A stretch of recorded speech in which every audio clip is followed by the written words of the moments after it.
ሲንቄ ባንክ የኢትዮጵያ ቴሌቪዥን የስፖርት ዜናዎቻችን የክብር አጋር ስለሆነ ከልብ እናመሰግናለን። ወደ ዜናዎቹ አልፋለሁ። ታላቁ ሩጫ በኢትዮጵያ በቀጣይ ዓመታት በቅድሚያ ለሴቶች የ5 ኪሎ ሜትር የሩጫ ውድድር ላይ የሚሳተፉ ሴቶችን ቁጥር ለማሳደግና ሴቶች ስፖርትን የህይወታቸው አካል እንዲያደርጉ የመስራት እቅድ እንዳለው አስታወቀ። ትላንት በድምቀት በተካሄደው 2017 ሳፋሪኮም ቅድሚያ ለሴቶች 5 ኪሎ ሜትር ሩጫ ላይ የተሳተፉ እንስቶች ውድድሩ በተለያየ መንገድ እኩልነታቸውን ለማሳየት መልካም አጋጣሚ እንደፈጠረላቸው ተናግረዋል። መሰረት ተስፋዬ ተጨማሪ አላት።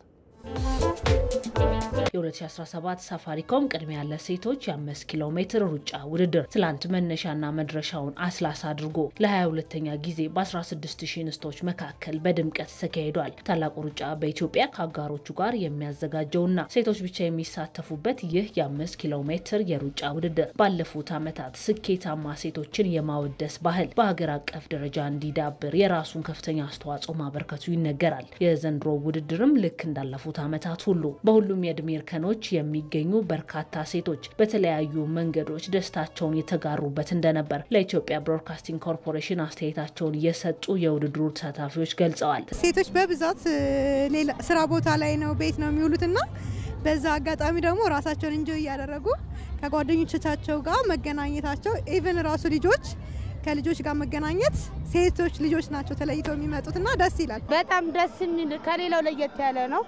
አንድም ሴቶችንን ወክለን ከማንም በላይ ሆነን እየሮጥን ነው። በጣም ደስ ይላል። ዘንድሮ ሁለተኛዬ ነው ስሮጥ እና አሪፍ ነው። ነፃነቱ ደስ ይላል። የሴቶች የሚሰማቸው ነፃነት በጣም ደስ ይላል።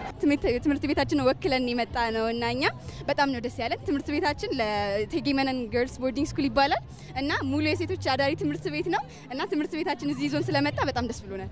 ሩጫው በጣም ደስ ይላል። ያው እንደምታየው ከልጆቼ ጋር እየረጥኩኝ ነው። እነሱ ለመጀመሪያ ጊዜ ልጄና እኔ ደግሞ ለሁለተኛ ጊዜ በጣም ደስ ይላል። ቆንጆ ነው በጣም። ተሳታፊ እንስቶች ሩጫው ከውድድርነት በዘለለ ሴቶች በሁሉም መስኮች እኩልነታቸውን ለማሳየት መልካም አጋጣሚን እንደፈጠረላቸውም ገልጸዋል። በጣም ይሄ በመጣ ቁጥር በጉጉት ነው የምጠብቀው። ሁሉም መብቶች ለሁሉም ሴቶች ያሁን ደግሞ መመረ በጣም ደስ የሚል መርህ ነውና ሁሉ ጊዜ ደስተኛ ሆኜ ነው የምሮጠውና ሴቶች እኩል እንደሆኑ ከሁሉም እኩል እንደሆኑ ከወንዶችም ከሴቶችም እኩል እንደሆኑ ያሳዩበት ነገር ነው ያየነውና በጣም ደስ ይላል። እኔ ሁሉ ጊዜ ነው የምሮጠው ለ7ኛ ጊዜ ነው የምሮጠውና ደስ ይላል። የዛሬው ሩጫ በጣም አሪፍ ነበር። አንድ መልእክት አለኝ። ሴቶች ሁሉንም ነገር ይችላሉ። ባለፉት ዓመታት በውድድሩ ሴቶችን ተሳታፊ የማድረግ ስራው ፈታኝ እንደነበር የታላቁ ሩጫ በኢትዮጵያ ስራ አስኪያጅ ዳግማዊት አማረ ይናገራሉ። እኔ ብዙ ሞቢላይዜሽን ሰራ ነበር። ውሩጡ ምናምን ያልኩ ደውላለሁ ስልክ ምሩጫ እብድ መሰልሽ ነበር የሚሉኝ የእውነት። አሁን እንደዚህ ሁላ ሰው ማየት ለሴቶች ሩጫ የእውነት ምን እንደሚራክል ነው ለኔ እና ገና ብዙ እንሄዳለን ማለት ነው። ግን አዚቲዝ አሁን ራሱ ከማርች 8 ጋር በተያያዘ ከሚደረጉ ዓለም ላይ ካሉ የሴቶች ብቻ ውድድሮች ትልቅ ነው። አንዱ ትልቅ ውድድር ነው። ይሄን ሁሉ ሴት ስንት ዓመት እኮ አሳመንን 10,000 ከደረሰ በኋላ ግን ያደገ እንጂ የምን ሩጫ ምናምን ነበርና ትልቅ ኤምፓወርመንት ነው ሩጫ አርጋው እስክታዩ። በቀጣይ ዓመታት የተሳታፊዎችን ቁጥር ለማሳደግና ሴቶች ስፖርትን የህይወታቸው አንድ አካል እንዲያደርጉ እንደሚሰራም ስራ አስኪያጇ ገልጸዋል።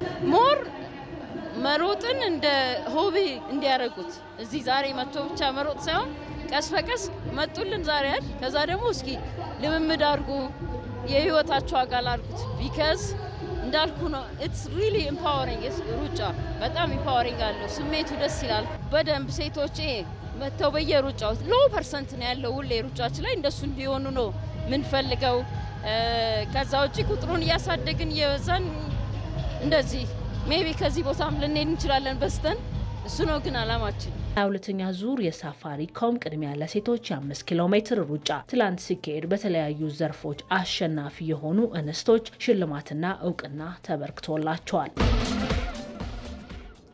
በኢትዮጵያ ከፍተኛ ሊግ ዛሬ በተደረጉ ጨዋታዎች ሶሎዳ አድዋ፣ ደብረ ብርሃን ከተማና ኔጌሌ አርሲ ተጋጣሚዎቻቸውን አሸነፉ። ሐዋሳ ላይ ከምድብ ሀ ደደቢት ሶሎዳ አድዋን በማሞ አየለ ብቸኛ ግብ 1-0 ሲረታ፣ ደብረ ብርሃን ከተማም በአብዱል አዚዝ ኡመር ግቦች ወልቂጤ ከተማን 2-1 መርታት ችሏል። አዲስ አበባ አበበ ቢቂላ ስታዲየም ላይ ደግሞ ኔጌሌ አርሲ አዲስ አበባ ዩኒቨርሲቲን 3-1 በመርታት መሪነቱን አጠናክሯል። ዘሩባቤል ፈለቀ፣ ምስጋና መላኩና ዳዊት ታደለ ለኔጌሌ አርሲ ግቦችን ያስቆጠሩ ተጫዋቾች ናቸው። ከዚሁ ምድብ ንብ ቦዲቲ ከተማን 2-1 ሲረታ፣ ነገ ደሴ ከተማ ከሱሉልታ ክፍለ ከተማ፣ ኦሜድላ ከየካ ክፍለ ከተማ ጨዋታቸውን የሚያደርጉ ይሆናል። ዓለም አቀፉ የኦሎምፒክ ኮሚቴ ስራ አስፈጻሚ ቦርድ በ2028 የሎስ አንጀለስ ኦሎምፒክ ቦክስ እንዲካተት ጠየቀ። ከ3 ዓመታት በፊት ቦክስ የውድድሩ አካል እንዳልነበር ቢገለጽም ባለፈው ወር ግን የዓለም አቀፉ የቦክስ አሶሲዬሽን የስፖርቱ ዓለም አቀፍ የበላይ አካል በመሆን ጊዜያዊ እውቅና ተሰጥቶት ነበር። የዓለም አቀፉን የኦሎምፒክ ኮሚቴ ስራ አስፈጻሚ ቦርድ ጥያቄ በዚህ ሳምንት በግሪክ በሚደረገው ስብሰባም አይኦሲ ያጸድቀዋል ተብሎ ነው የሚጠበቀው። የቦክስ ውድድሮች ከ1904 ጀምሮ የኦሎምፒክ ስፖርት ሆኖ የቆየ ሲሆን ከአስተዳደር ከፋይናንስ እና ከሌሎች ብልሹ አሰራሮች ጋር ተያይዞ አይኦሲ ለዓለም አቀፉ የቦክስ ማህበር የሰጠውን እውቅና በ2019 በመሰረዙ በቶኪዮና ፓሪስ ኦሎምፒክ የተካሄዱ ሁለቱን የቦክስ ውድድሮች አይኦሲ በቀጥታ ሲመራቸው መቆየቱ ይታወሳል።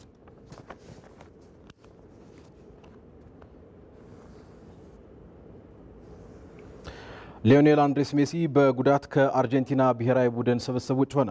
ለኢንተር ማያሚ እየተጫወተ የሚገኘው የዓለም ሻምፒዮኑና የ8 ጊዜ የባሎን ዶር አሸናፊው ሊዮኔል ሜሲ ክለቡ ከአታላንታ ዩናይትድ የ2-0 ውጤት በኋላ ካደረገው ጨዋታ በኋላ በተደረገለት ምርመራ መጠነኛ የጡንቻ ጉዳት አለበት ተብሏል። ይህንንም ተከትሎ አርጀንቲና በቀጣይ ከዩራጓይና ከብራዚል ጋር በምታደርጋቸው ሁለት ወሳኝ የዓለም ዋንጫ ማጣሪያ ጨዋታዎች ውጭ ሆኗል። አሰልጣኝ ሊዮኔል ስካሎኒም ስብስባቸውን ዛሬ ይፋ ሲያደርጉ ሊዮኔል አንድሬስ ሜሲ ከስብስቡ ውጭ መሆኑ ተረጋግጧል። ፓውሎ ዲባላ፣ ጎንዛሎ ሞንቴል እና ጆቫኒ ሎ ሴልሶም በጉዳት ከአርጀንቲና ብሔራዊ ቡድን ስብስብ ውጭ ናቸው ተብሏል። የማንቸስተር ዩናይትዱ አሌሃንድሮ ጋርናቾ ደግሞ በሊዮኔል ስካሎኒ ጥሪ ያልተደረገለት ተጫዋች ነው።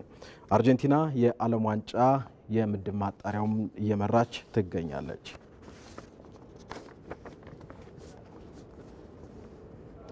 ከ2025-26 የውድድር ዘመን ጀምሮ ፑማ የእንግሊዝ ፕሪሚየር ሊግ የኳስ አቅራቢ ለመሆን ስምምነት ፈጸመ። ተወዳጁ ሊግ ከቀጣይ ዓመት ጀምሮ የፑማ ምርት በሆነው ኳስ ለመጫወት ከግሎባል ስፖርት ድርጅት ጋር ስምምነት ተፈራርሟል። የፕሪሚየር ሊግ ዋና ስራ አስፈጻሚ ሪቻርድ ማስተርስ በእግር ኳስ ታሪክ ላይ ትልቅ አስተዋጽኦ ያለው ፑማ ጋር ስምምነት መፈጸማቸው አስደሳች መሆኑን ነው የተናገሩት። የፑማ ኃላፊ ረንፍራውት ተቋማቸው ዓለም ላይ በ180 ሀገራት ለሚታየው ሊግ የኳስ ምርት ማቅረቡ ስሙን ከፍ ለማድረግ እንደሚያግዘው ነው የተናገሩት። የእንግሊዝ ፕሪሚየር ሊግ ከ2000 ጀምሮ ባለፉት 25 ዓመታት የናይኪ ምርት በሆነው ኳስ ሲጠቀም መቆየቱ ይታወሳል።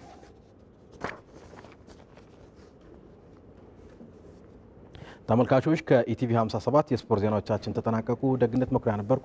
በሰላም ደሩ።